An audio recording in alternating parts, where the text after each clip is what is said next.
Welcome to today's presentation. It has to do with Christianity. For those of you who were in the presentation on Thursday, I was talking about some of the latest developments in scholarly research as regards Christianity in the first century. And the consensus is slowly coalescing that there was no Christianity in the first century. Now, needless to say, the Roman Catholics will be opposed to that position. All right, so there's going to be some people I want you to become informed about, or at least meet if you don't know them. And so I have some quotes that I'm going to do at the front end of this. All right, so the first quote, there's two people that I would like to present, and the first person is Clement of Rome. Now, Clement of Rome, when you look for him in history, you're going to find him toward the end of the first century. And so this is a writing. What I have done, let me put it up so that you can see it. There are quotes from his material in the upper window. And of course, you'll get this PowerPoint as a PDF after the presentation's over. So I put the quotes up in the top to make it easier to read. But in the bottom part of the window, I actually have a picture of his writing out of his book that I have put into this graphic, and then I highlight certain things. So I just want you to know this is what I'm doing. Perhaps I'm an extremist, but if I'm going to quote somebody and I have access to their actual material, I'm going to take pictures of it and put it in here. So there is no question about what I said and where it came from. There has to be no question.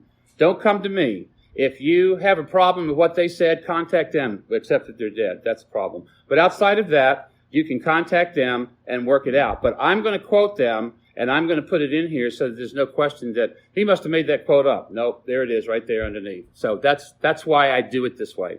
So anyway, Clement is a bishop, and he has some writings that interest me.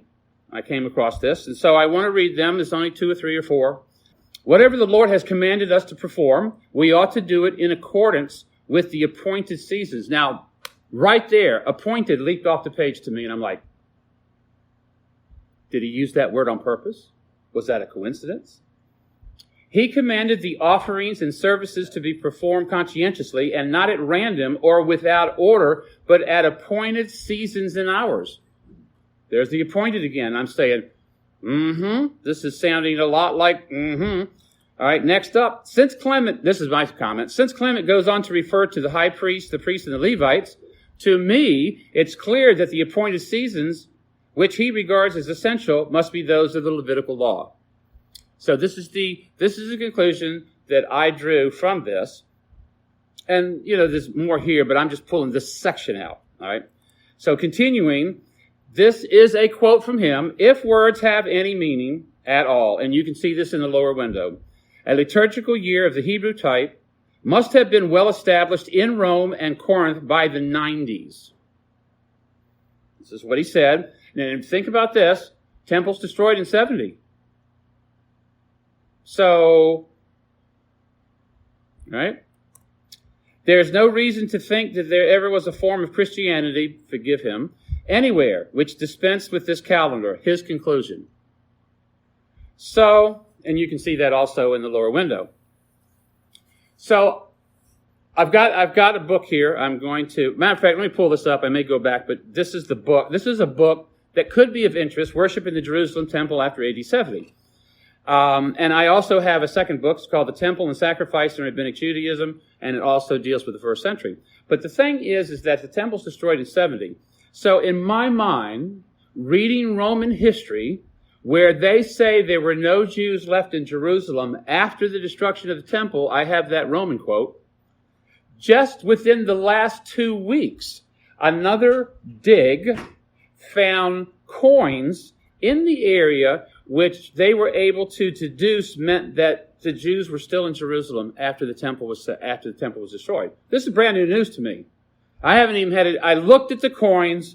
I read a 5-paragraph summary of it, and I said, I've got to come back to this, and then back to work to get ready for the feast. So, continuing to move along here, I'm seeing that, is it possible that there were some things that were still going on even though the temple was down? because I'm seeing what Clement wrote, and I'm like, I mean, it's not that he said something that was false. He said something that was true. There is an order to the Levitical sacrifices. I mean, we can all go to Leviticus and see that. But why is he talking about that in AD 90? When the temple's not there? It's confusing to me. But I just wanted to let you know that in that particular strand of believers, and you'll know what I'm talking about in more detail when I get there, in that particular strand, there is a bishop at a significant city who is writing as a Hebrew, talking about appointed times and seasons in the order. I said, this is good. This is good. So that's why I put it in there. Now, the second thing I want to bring to your attention, this is another gentleman. His name is Dr. Philip Carrington. He has a book. I'm going to show you pictures of the book. And what he did was he did research on the book of Mark with the following in mind. He wanted to take Mark and you know how it is, 16 chapters. So he wanted to take it and break it up into the different readings that they added to the Sabbath Torah study. So here's the Greek text. And what he did is over on the side, which I have circled in red. This is all Photoshop stuff. I marked those places where he had put marks into the text, or he was bringing out marks that were in the text, so that the people who were doing the Torah study in the first century with the believers in Yeshua could also go through the life of Christ from the book of Mark in that same session. And so they had a designated reading that they did every year. I didn't know this. I was like, well, wow, that's interesting. So I took pictures of the book, and I haven't gotten back to it, but it was just, this was another record of something that was going on in the first century that spoke to me that some things were going on that doesn't really, I don't hear pastors talk about it on Sunday. So I had to take note of it. So I've got a couple of pictures here where these marks, and you see how in that particular picture there, you see how the Greek starts a little bit to the left? It's offset by a letter. That tells you that that's the start of a section. If you were to look in the third column all the way toward the bottom, you would see again that situation takes place there where you have a one-letter offset, so they would know. So I was really moved by seeing this, and I really want to get back to this and look into it in more detail because this is significant. This is significant in my mind. All right. I have a text here that I wanted to, this is something I translated, not that it was goofy, but I just translated because this is how I saw it. Paul, as far as we know, Paul lived into the 60s, but we do not have any record. I have not seen any record of Paul in the 70s or beyond, which tells me that there's a possibility he died after he got to Rome. All right, there's some traditions where he went on to some other countries. I haven't put a lot of stock in them at this time. All right, so this is a quote from 2 Timothy. You've read it before. And that from a child thou hast known the Holy Scriptures, which are able to make thee wise unto salvation through faith, which is in Yeshua the Messiah. So thinking about what that verse is saying at the time that was written, in other words, there's no New Testament at all here. This is strictly Torah writings and prophets. From a child that has known the Torah writings and prophets. And particularly when you look at his parents' line, this could be Septuagint and Old Greek stuff. But I'm not going to go there, but I'm just saying it could be. Now, the scriptures that he's using, whether it's Hebrew or Greek, the scriptures that he's using are able to make him wise to salvation. Well, that's really interesting, because we don't hear that in the Sunday service. All right? Continuing. This is how I interpret verse 16. All scripture is God-breathed and is profitable for learning. So this is how I summed it. Teachings mean what is right. Reproof means what is not right. Corrections means how to get it right. And instruction in right living is how to keep it right. So that's how I see the summary that Paul presents. From the scripture, you can determine what's right, what's not right. And if you got something that's not right, it tells you how to get it right. And it tells you how to keep it right. So once again, why do we need a New Testament? No, I didn't really say that. he is making a case that Torah writers and prophets got a lot of stuff going on. I mean, even Psalm 19:7, the Torah of Yahweh is perfect, converting the soul. There is a lot there. And it's been, I'm going to use my phraseology, it's like it's been pushed aside. So I just wanted to make sure that I made this case here up front of the things that I'm going to talk about. So this is how I see it. All right, so I have a timeline, and this is how I'm going to walk through the different strands of people who believed and didn't believe in the 1st and 2nd century. Some of these people you know, you've heard of, maybe even read about. Maybe somebody's new, that's fine. I need to spend some more time working in the 2nd century to bring more detail to it. So this is almost like an introduction or possibly an overview. All right, so let me start with, this is the picture of the timeline. Now I know in this particular picture it's not impressive, but when I get through with it, it'll be more impressive. All right, so the years will be at the top and the people involved will be in the timeline. So the first one here, we have the situation with the leader of the Messianic assemblies worldwide, with James. I do want to say that I'm not covering all the significant events, just the events that are important for me for my timeline of streams.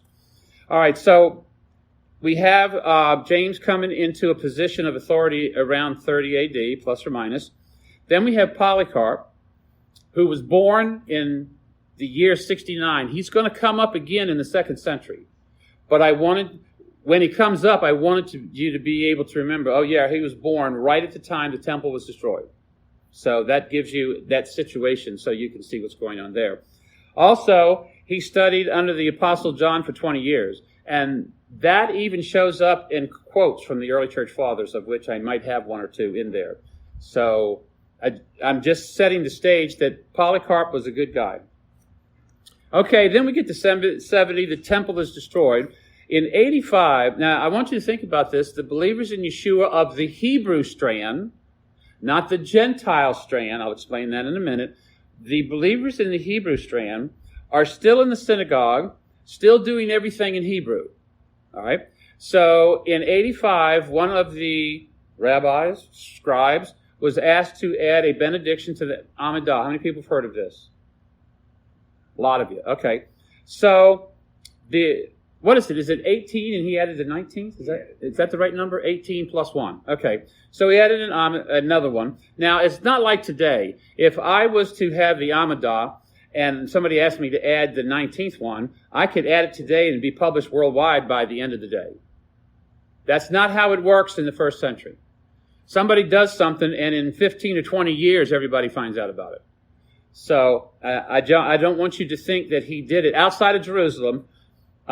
In Jerusalem, obviously, if he writes it, then they're doing it. But in the other places, it takes a while for it to get out there. Whatever the time is, I don't know what the time is. It doesn't really matter to me. It's just that was in there, and it gets talked about down the road.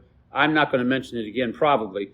But I want you to know that there was a concern of the rabbinic Judaism, about the followers of Yeshua, because they did everything exactly the same except for that one point. They believed Yeshua was the Messiah. Rabbinic Judaism did not. But everything else seemed to be in line. So they were concerned because needless to say, the guys who were believing Yeshua, they're empowered by the Spirit, and they're really, they're coming to some clearer understandings about prophecy and such and such. And so obviously we're going to share with other people. Well, that's a concern, because when they start to share with other people, then those people start to convert over and say, well, Yeshua must be the Messiah. So now they're not part of this power structure over here with the rabbinics. So it became a real problem having the believers in the synagogue. And so the first attempt to deal with that was the Amidah. I'll get to the final attempt. That's when I get into the 2nd century. We'll rediscuss that. But the first attempt is, if we can get these guys to not come to the synagogue service on Shabbat, I can take a breath. That would be really nice. Didn't work out. But anyway, so that's what happened in 85. We're still in the 1st century here. Clement of Rome, I just read. So you can see where he falls right there at the end of the 1st century. 98, Ignatius. Now, Ignatius has written some things, and I've got one or two. I've mentioned one or two already. I'm going to read another one here in just a moment. He was a bishop also, and he was also an influential bishop. Based on the writings that I've read, he comes across to me as thinking that he's very influential in the entire movement. That's the impression I get by reading him. All right, and this is just just two verses, just to give you an idea of his thinking that he put down in a letter that he sent to a Gentile stream. Okay, and it's the Magnesians. All right, so in 8:1 it says, "Be not seduced by strange doctrines, nor by antiquated fables, which are profitless. For if even unto this day we live according to the manner of Judaic concepts, we admit that we have not received grace. For the godly prophets lived the way Yeshua did," and the quote after that says, "they quit observing the Sabbath." Already here, at the crossing over between the first century ending and the second century starting up, and the number of letters that he sent out, which is probably a little over half dozen, reading this for what it is saying gives me the impression that he's pushing back against the things that have been learned within the Hebraic strain. And interestingly, and I don't remember where this verse is right now, but there is a passage that Paul writes that he gives praise to a Gentile stream assembly because they are living their life according to the way they see the Judaic, Hebraic stream in Jerusalem living theirs. And I was like, yeah, that's making sense to me. I'm liking it. So anyway, Ignatius is right at the cross of the century. And while he didn't live a whole lot longer, and there's stuff there, what I'm seeing is there are some things that are beginning to change for the Gentile strand of understanding. All right. Apostle John, many of you know that he was exiled to an island during one of the emperor's reigns toward the end of the first century, but that also he was eventually released from that island. So what he did was he left there and he went to Ephesus and set up shop there. So I'm going to read a quote from one of the historians, and his name is Eusebius. He's done several writings, one of which is called the Ecclesiastical Church History. So I have the quote and I have all the reference that you need to be able to go there and see it further in context. So here's one of two quotes. "After the tyrant's death," that's the emperor, "he returned from the Isle of Patmos to Ephesus. He went upon their invitation to the neighboring territories of the Gentiles to appoint bishops in some places, in other places to set in order whole churches, elsewhere to choose to the ministry some one of those that were pointed out by the Spirit." So we're now in the second century. John has left Patmos and has moved to Ephesus. We're in the first 2 decades of the second century, and he's moving around through all of the Gentile strands of belief, as you can see here. And here is the quote. Forgive me for that's a big quote. Okay, Church History, Book 3, Chapter 23, translated by this guy, excerpted from this, Volume 2, Series 2, Volume 1, edited by Schaff, and on and on. So this information here, which should be enough to get you to that quote, should you decide to want to read the before and after within context. Second quote is, Irenaeus, the church in Ephesus, we're talking about John the Apostle, founded by Paul, having John remaining among them permanently, is a true witness of the apostles. So once again, Ephesus here is being recognized. The church, and this is the quote here, the Heresies, Book 3. And so I just put in 2 because there's a lot. There's a lot of these different early church fathers in the second century and maybe a few in the third century who are writing about some of these events that took place in the early part of the second century, showing this strand, the Gentile strand, the Hebrew strand. All right, let's continue on. Hadrian, as you know, was an emperor early in the second century. And so he, in some of the writings that we have of things that he said that are recorded from the Roman record, is that you get the impression he wants to do away with anything that's Jewish. That's going to be a problem because the scriptures are Jewish Everything that was written that we call the New Testament was written by a Jew. There could be an exception with Luke, but or Mark, but the rest of them, it's pretty solid evidence. So, that's going to be another problem for people who want to get rid of everything that's Jewish, and then they go, oh, well, I didn't mean that. All right, let's continue. 117. Now, this is 135, Bar Kokhba. Now, let me tell you about that. If I was to name this, I would, of course, have named this Rabbi Akiva's Messiah. Anybody heard of that? Okay. Have you read it? Okay, but it's... Yeah. Well, Rabbi Akiva was the person who designed the framework for Rabbinic Judaism going forward. And one of the things that he wanted to do was he also wanted to assist in getting rid of the Hebrew strand that was attending synagogue. And the Amidah, maybe it worked a little bit, but it was not overwhelmingly successful. So we're now, what did I say, 85? And this is 35. Is that 50 years? Yeah, 5 and 8 is 13. So we're talking 50 years later. We're going to go to Plan B. All right, so this is why they call Bar Kokhba Akiva's Messiah. If you read the rabbinic works on that side, you'll see that every rabbi said that Akiva was wrong and that this guy was not the Messiah. And they have these funny ways of saying things, and they're just entertaining. But all of them, in consensus, said, you are wrong. Nevertheless, Akiva, being who he was, got his way. So Bar Kokhba becomes the Messiah in 132. Now, when Bar Kokhba is recognized as the Messiah, now we're talking about he has certain authority and certain power. So what he's going to do is he's going to proclaim a righteous war against Rome. If the Messiah declares a righteous war according to their understanding, then all the men have to participate. But the believers in Yeshua, that strand of Hebrew believers that are in the synagogue, cannot say, well, yes, we'll fight because we believe that Bar Kokhba is the Messiah. So by setting it up that way, knowing that they would refuse to fight, they committed treason and therefore were murdered by the rabbis to try to eliminate them from being in the synagogue. So that was Plan B. That also had a level of success, but it was well designed and well executed. How many of the believers in the Hebrew strand can we put to death under this false understanding of Bar Kokhba being the Messiah?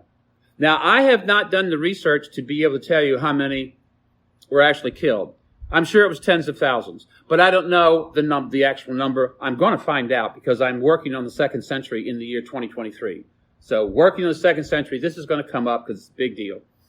All right, so now we have Amidah as Plan 1 and we have Bar Kokhba as Plan 2.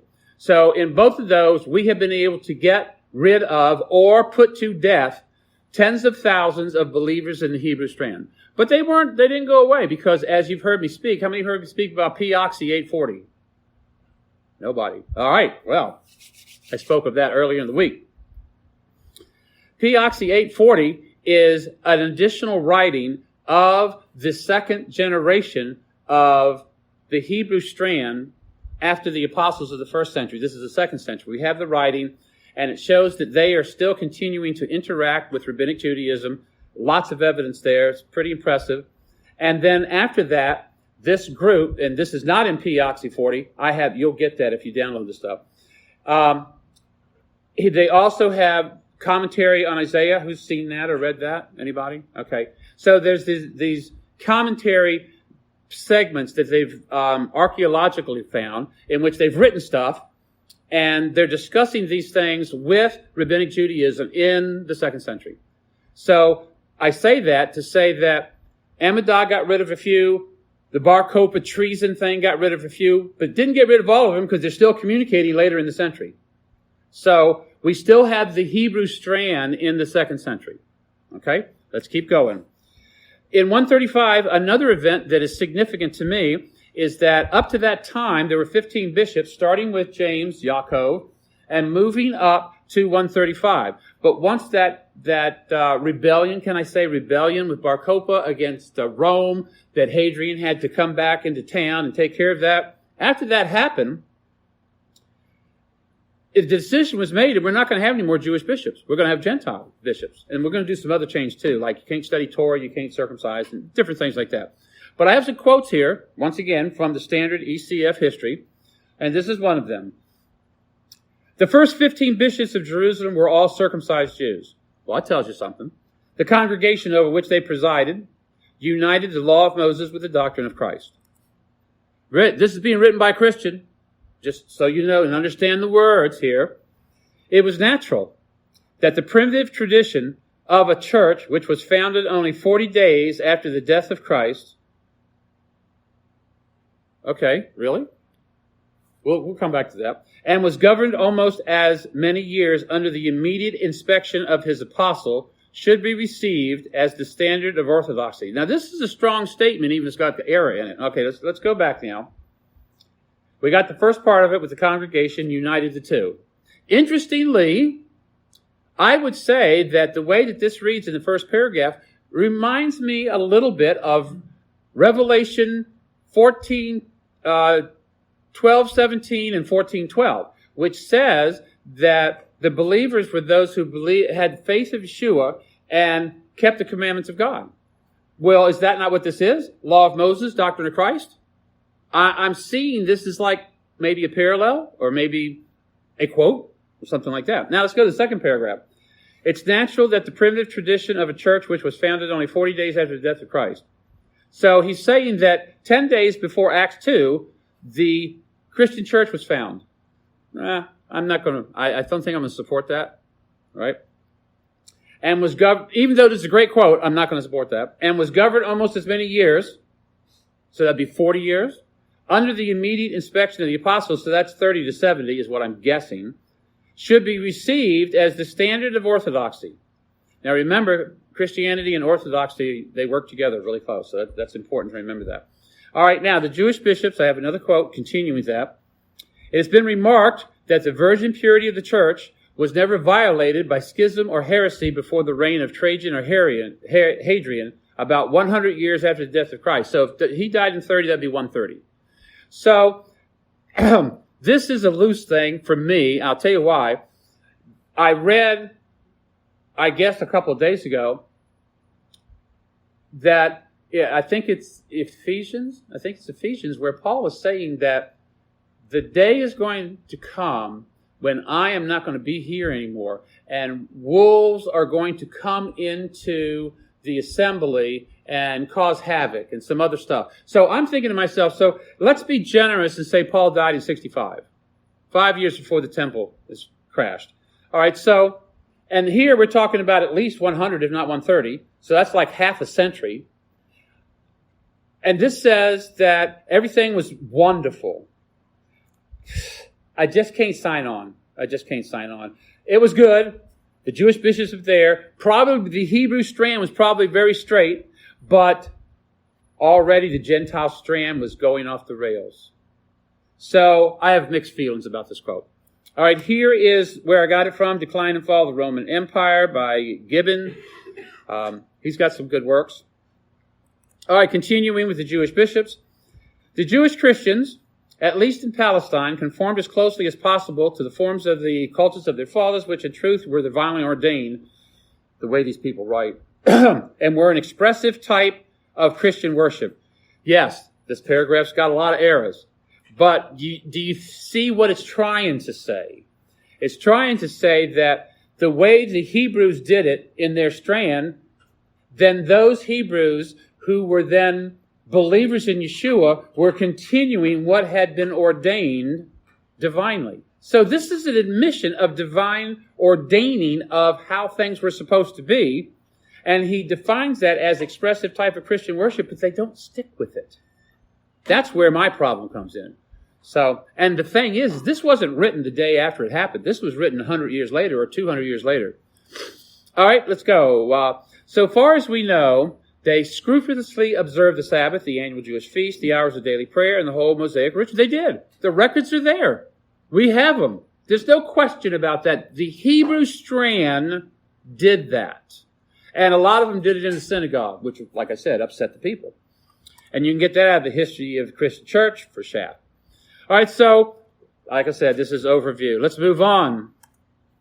Gentile bishops, this is where they're going to come into play. Notice everything's happening in 135.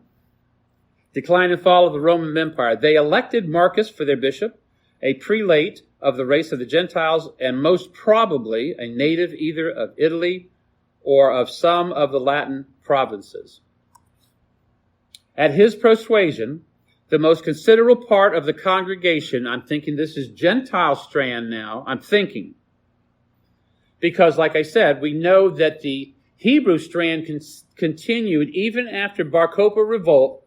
They didn't kill them all, and then they wrote the Isaiah text, and they'll show up again in history, and then we have the P. Oxy 840 right there in that time period. So the Hebrew strand's still going. So I'm looking at this. They did not renounce the Mosaic law. Then we can't be talking about the Hebrew strand group because they didn't renounce it. So I'm thinking this has got to be a Gentile strand. So at the persuasion of the most considerable part of the congregation renounced the Mosaic law, unbelievable, in the practice of which they had persevered above a century, just makes me shake my head.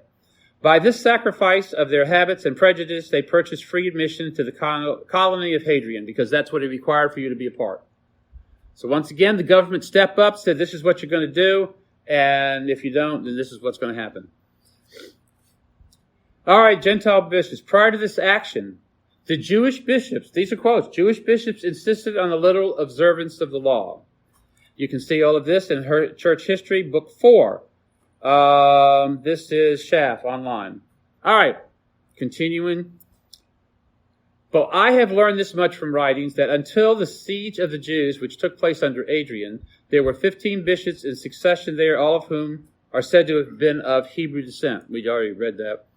These are still continuing with quotes from these writings. They received the knowledge of Christ in purity, so that's talking about the early years of the first century, so that they were approved by those who were able to judge of such matters and were deemed worthy of the episcopate. So, for me, the waters are starting to get muddy. That's what I'm seeing here, but I'm going to try to be patient. So, let's not be patient anymore. We're in the year 150, and we're going to revisit Polycarp, who was born in 69. What happens?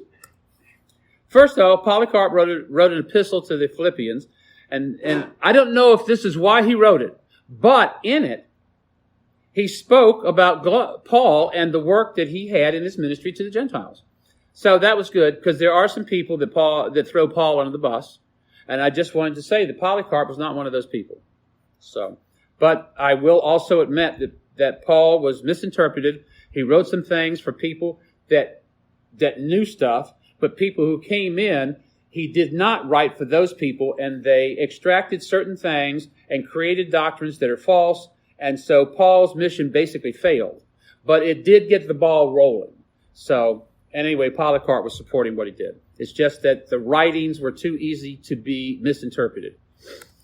All right, and let me give you an example of what I mean by that. When I'm writing a document that's approaching legal, I'm going to say I'm going to have at point 10, I'm going to write out that sentence, it's going to say what it needs to say. Then I'm going to say, what I mean by this, I'm going to give 3 examples that are not exhaustive. And then I'm going to give examples of how I'm interpreting what I just said is what we're doing.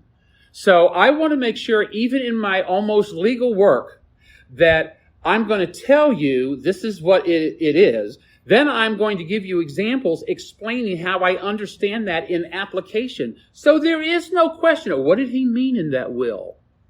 I'm not going to allow that to happen, because I have the ability to explain myself. You give me enough pages of paper, I can explain myself.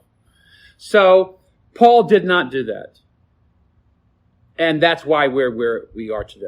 All right. That's my position. I love Paul. All right. So 150. Anicetus is the Bishop of Rome.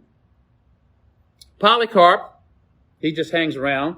All right. So in 150, this is a text, quote, and when the blessed Polycarp was at Rome in the time of Anicetus, and they disagreed a little about certain other things besides when to observe Passover, They immediately made peace with one another, not caring to quarrel over this matter. Now, I want you to understand that Anicetus is in a place where this transfer took place in 130. This is 150. So there's 2 or 3 bishops before he can get there in the Rome situation. And that's also in the Eusebius work.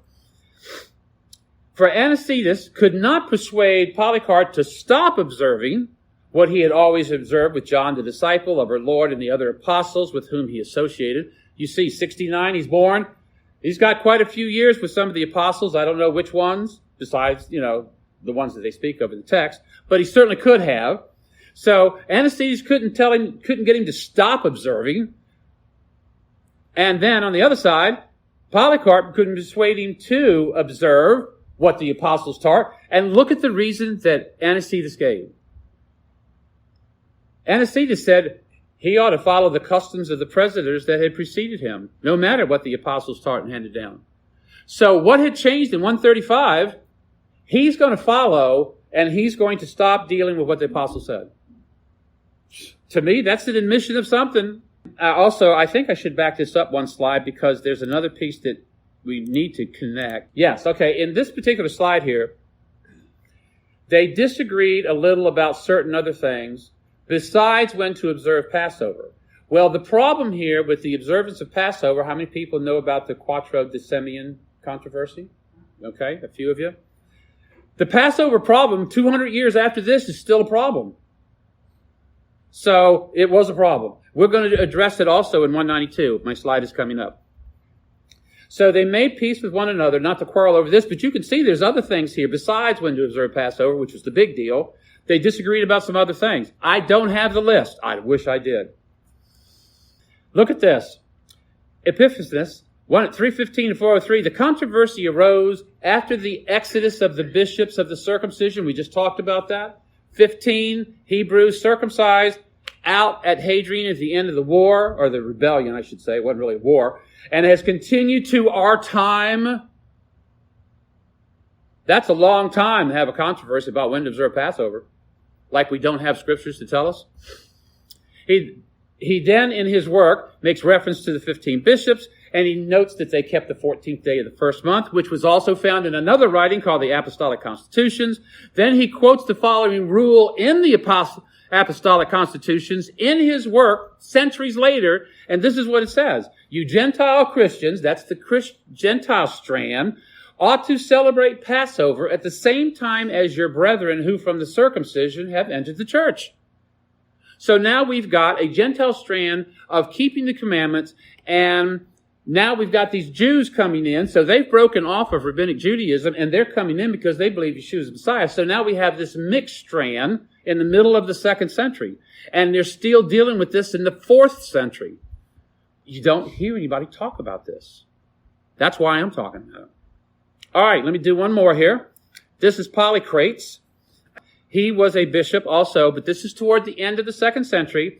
And here we are dealing with the same problem again. Only this time, well, just follow along. All right, Bishop of Ephesus, background. Good stuff. Born 130, died 196. This particular gathering is 192, just so you can have. He's very close to the end of his life. He presided over a synod of Asiatic bishops to codify the Roman Easter because a divergent method existed. You know what the divergent method was? Torah. That was the divergent method. Okay. Bishop Victor of Rome requested this meeting because the situation in 150 was just getting the ball rolling, trains just leaving the station. So the meeting's called, the people gather. The Roman bishop has laid down the law. This is what you are going to agree to. Call all the bishops together. Here's the names you're going to call. Bring them in here. And then you guys are going to vote on this, and you're going to approve that we're not going to do the divergent method. Then why are we even having a meeting? All right, so here's the letter. Polycarp goes, I don't think so. In other words, he did not comply. Here we go. Concerning Passover, we scrupulously observe the exact day, neither adding nor take away. How many people are familiar with Deuteronomy 4:2? Do not add, do not take away. I mean, is he quoting that? For in Asia, great lights have fallen asleep. The apostles, Philip, John, Polycarp, others. All of these observed the 14th day of the month in accordance with the gospel. Now he's calling the Torah the gospel. But does that surprise us? So what did Paul say? Talking to his son when he said, everything in the scriptures is available for you to come into a knowledge of the truth. And that's before the New Testament was written. So Paul's mind is lining up with this statement according to the gospel. Deviating in no respect, but following the rule of faith. By the way, the rule of faith is another thing that was written down during that time period. So just the stuff is just all over the place. 7 of my relatives were bishops. Man, that must have been interesting. I am the 8th. I'm not saying this is an 8th day thing, but every time I see the 8th, I go, My relatives always observe the day when the people put away the leaven. What day is that? I have met with the brethren throughout the world. That he gathered these people that he was told to gather. Okay? I've gone through every holy scripture. That means these guys were studying. I mean, would you like to, if I could go back in time, float up there in space, see all those tables out, these people out there with the scrolls open, and they're going through the stuff? That must have been a Bible study. I could mention the bishops who were present, whom I summoned at your desire, Victor, whose names would constitute a great multitude. And they gave their unanimous consent to the letter. We can't even agree on anything unanimously. I mean, really, we need to wear clothes. Okay, we can agree on that unanimously in this movement. Okay. And here we are talking about this huge subject, and they had unanimous consent to the letter which was sent back to Victor. That's after this. I'm impressed with that. We're talking about leaders of multiple, he says right here, great multitude. I want you to get the top 50 leaders in this movement together into one room, and let's see if we can agree unanimously on anything. Yeah, that's where I'm coming from. Now, Polycarp continues with his lovely comments. I'm not frightened at the things which are said to terrify us. What was that? Victor said, if you don't do this, I'm excommunicating every one of you people. You're not going to be part of this anymore. And he should have said hallelujah, but he didn't. That's why I was not born for that time, because I would have not done the right thing. For those who are greater than I have said we ought to obey God rather than men. Anybody remember Peter? Okay. So, here's the end. Following the teachings of the apostles, faithful to the teachings to the gospel, which includes the Torah in his mind. Obeying God's word is more important than following a man's tradition, which was the setup of Easter. We're not even going to go there. The evidence of the biblical imprint passed down from Jerusalem assembly does not stop with Polycarp, because it even goes into the next century. Now we're in the third century. We have right here, look at this comment. This is a quote. My disciples sanctify Sunday and not Saturday, and they do not practice circumcision as the Christians in Judea. 3rd century, talking about 2nd century stuff, moving into the 3rd century. Okay, and that's from this here, Begetti. All right, so Victor's decision, excommunicate him. Another early church father who was leaning that way, who was on Victor's side, rebuked him. So what did Victor do? He called another council, and he didn't invite any of those people. And then they got a unanimous decision to celebrate Easter. So, this is just good stuff. So that is the end of my presentation. My conclusions are, the picture is very clear. We have strands of different things, and then some things get a little bit mixed. I'll have a chart for that next year.